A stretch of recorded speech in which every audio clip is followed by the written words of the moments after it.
it's me, Princess Blackburn. So for today's video, we will be comparing this two rejuvenating set, which is the SKIN Derma Rejuvenating Set and the Brilliant Skin Rejuvenating Set. And I will tell you guys which one is better and kung ano nga ba yung mga na-experience ko while I was using this set. Just a reminder guys, I am not a dermatologist. I am just a normal person who loves to do videos like this. And all the things that I will be saying here is based on my experience. Before I start, I would like to explain each set. And the first set that I will be explaining is the SKIN Derma. So what is SKIN Derma? How much is this product? Well, I bought this for 300 pesos. And in this set, you will have 4 products and those are Derma Soap, Derma Facial Toner, Brightening Cream, Sunblock Cream Gel. So the first step that you will use is the Derma Soap.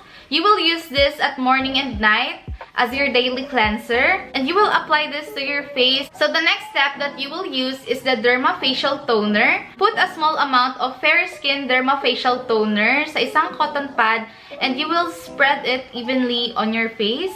You should also use this twice daily for a month.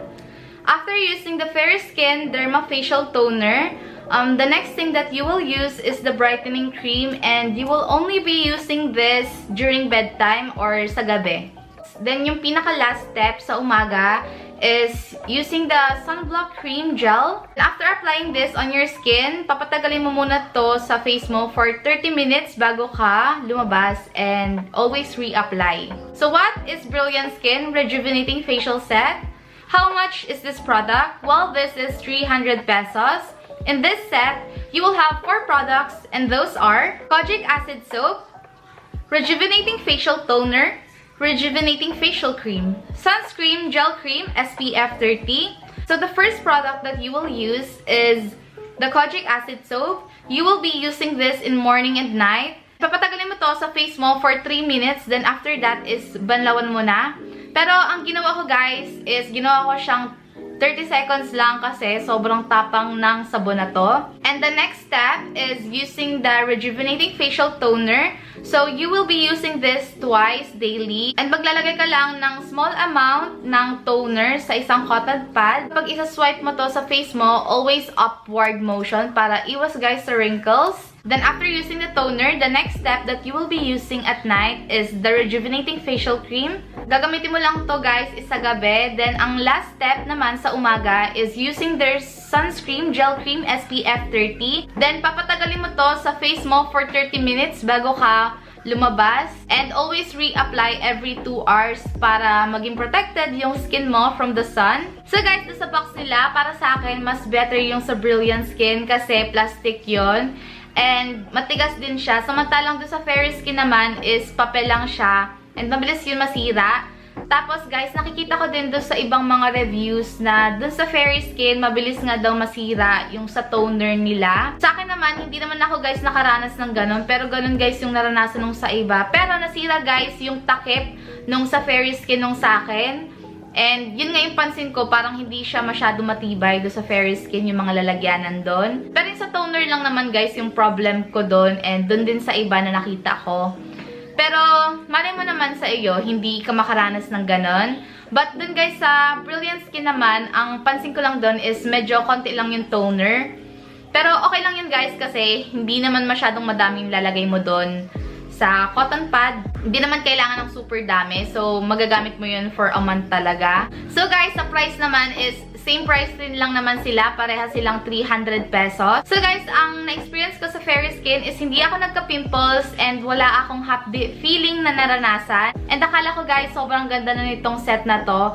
Pero, nung pa 3rd week ko, grabe, biglang boom! Sobrang dumami, guys, yung pimples ko. And hindi siya yung maliliit na pimples, guys.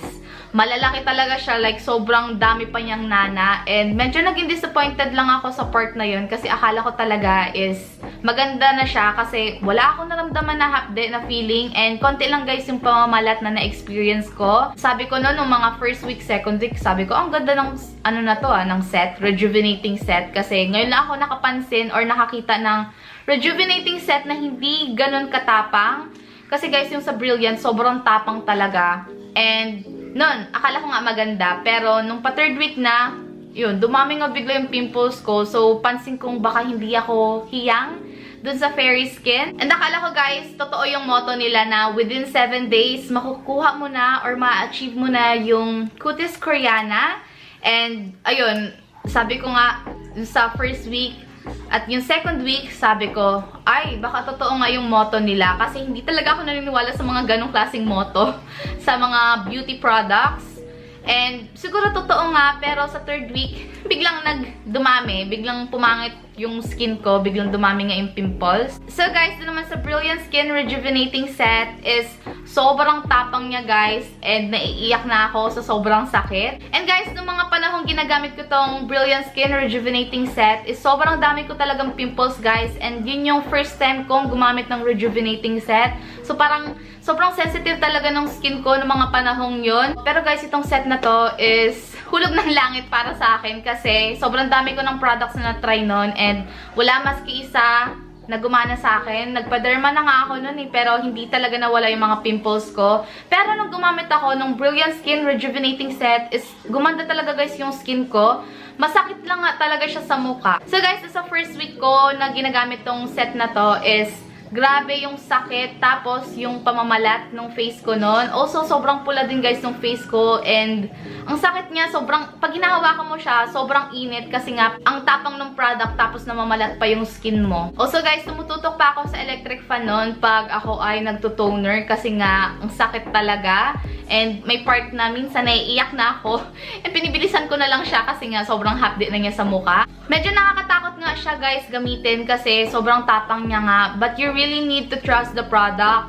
And nung pa 3rd week ko, grabe, sobrang kuminis talaga yung skin ko. And I really did achieve the glass skin look. So, ang natira na lang nun guys is yung pimple marks ko. And yung mga pimples ko guys, talagang natuyo siya. At saka, nawala na ako ng pimples nun guys. Hindi na sila tumutubo. Kung meron man guys, konti lang. And also guys, I did achieve the glass skin look. Tapos yung glowy look. Tapos, medyo rosy cheeks pa ako nun. Also guys, sa mga panahong yun, sobrang nade-depress na talaga ako sa face ko. Kasi, gato yung itsura ng face ko nun. And, di ba, sobrang lala. Nawala na talaga ako ng pag-asa nun. Seryoso, guys. Kasi, nagpa-derma na ako, pero wala pa ring effect yung derma. So, sabi ko, wala na talagang pag-asa para kuminis yung face ko. But, guys, nung nagtry ako ng rejuvenating facial set ng Brilliant Skin, sobrang nawala talaga sila, guys. So, don't lose hope. So, guys, ang pinaka nag-work talaga sa akin na set is itong rejuvenating facial set ng Brilliant Skin Essentials. Yun talaga, guys, yung naging hiyang sa akin. But, I don't really recommend this sets or this rejuvenating set sa mga teenagers or sa mga 18 pababa. Kailangan 18 pataas ka na kapag gagamit ka ng rejuvenating set kasi baka hindi rin kayanin ng skin mo since sensitive pa yung skin mo pag bata ka pa. So guys, kapag gagamit ka ng rejuvenating set, gagamitin mo to for a month. Then after using that for a month, magpapahinga lang kayo for 1 month ulit. Then kapag nakapagpahinga na kayo for 1 month, gagamitin nyo ulit itong rejuvenating set if hindi pa kayo satisfied sa result or kapag may mga pimples pa kayo. Yun guys. Pero kung okay naman yung skin nyo, like me before, hindi na ako ulit gumamit ng rejuvenating set since satisfied na ako sa skin ko nun and I am very happy dun sa result nung sa rejuvenating set. And also guys, nung gumamit ako ng Fairy Skin Rejuvenating Set, wala na ako masyadong pimples nun.